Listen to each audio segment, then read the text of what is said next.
Hai teman-teman, Assalamualaikum warahmatullahi wabarakatuh.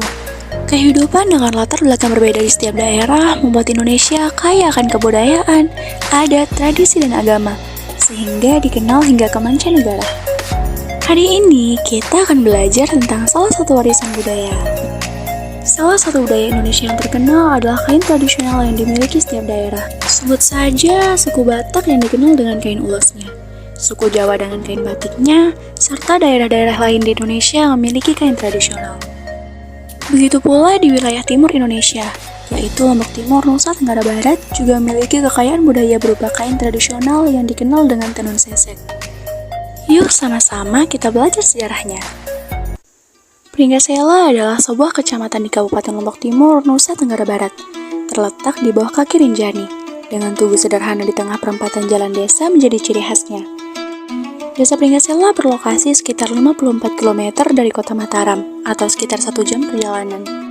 Desa ini terkenal dengan kain khasnya, yaitu kain sesek.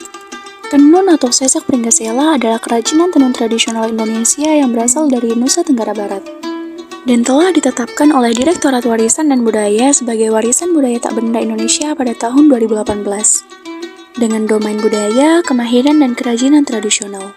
Tenun Pringgasela diajarkan secara turun-temurun sehingga masih bertahan sampai saat ini. Menurut sejarahnya, pertama kali diperkenalkan oleh Lebay Nursini, seorang tokoh agama Islam yang datang dari Sulawesi untuk menyebarkan agama Islam di desa Pringgasela. Sambil mengajarkan agama Islam kepada penduduk Pringgasela, beliau mengajarkan cara bertani dan menenun sampai muncullah istilah tenun Pringgasela. Kain tenun yang dibuat oleh Lebay Nursini masih tersimpan sebagai pusaka leluhur desa Pringgasela yang dikenal dengan reragian.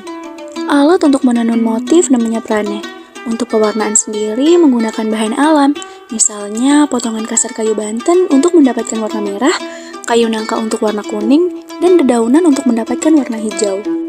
Salah satu contoh pewarna dari bahan alami di sini adalah menggunakan kulit pohon bakau, kemudian memasukkan benang untuk dimasak selama 8 jam.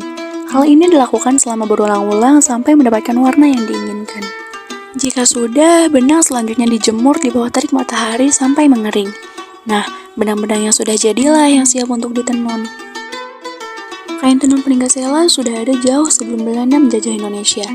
Jejak sejarah kain tenun Pringgasela tercermin dari adanya kain yang berumur ratusan tahun serta penenun masih menggunakan alat tenun tradisional yang digerakkan dengan tangan, yakni gedongan. Kegiatan menenun mayoritas dilakukan oleh kaum perempuan sebagai mata pencaharian. Adapun kain tenun Pringgasela banyak digunakan dalam kegiatan sosial maupun keagamaan dan memiliki potensi di bidang pariwisata dengan dijual sebagai paket wisata budaya kepada wisatawan domestik dan mancanegara.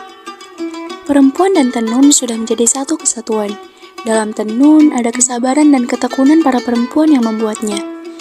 Hampir di setiap rumah ibu-ibu desa Pringgasela dapat menenun, karena memang sudah membudaya dalam kehidupan sosial masyarakat Pringgasela. Kain tenun Pringgasela memiliki ukuran panjang yang beragam, dengan lebar mencapai 4 meter. Dan untuk menghasilkan kain tenun sendiri dibutuhkan waktu 2 minggu tergantung ketekunan pengrajin. Panjang kain ini adalah 4 meter, dengan lebar 60 cm. Kain ini bisa dibagi menjadi 2 bagian, kemudian disambung untuk menghasilkan kain yang lebih lebar. Ada berbagai macam motif dan corak yang ada di sini. Salah satunya adalah songket. Ini adalah contoh hasil dari kain yang memiliki panjang 4 meter setelah dibagi 2 dan disambung. Songket ini bisa dipakai untuk acara adat, karnaval, wedding ceremony, dan lain sebagainya. Adapun kain yang digunakan sehari-hari seperti ini. Kain ini disebut dengan kain endek dalam bahasa Sasak, atau dalam bahasa Indonesia disebut dengan kain ikat. Nah, cukup sampai di sini pembelajaran kita hari ini. Satu quotes yang harus selalu kita ingat adalah, jagalah apa yang seharusnya kita jaga, dan lanjutkan perjuangan para leluhur untuk melestarikan budaya di bumi Nusantara. Jangan lupa bersyukur, dan sampai jumpa di video berikutnya.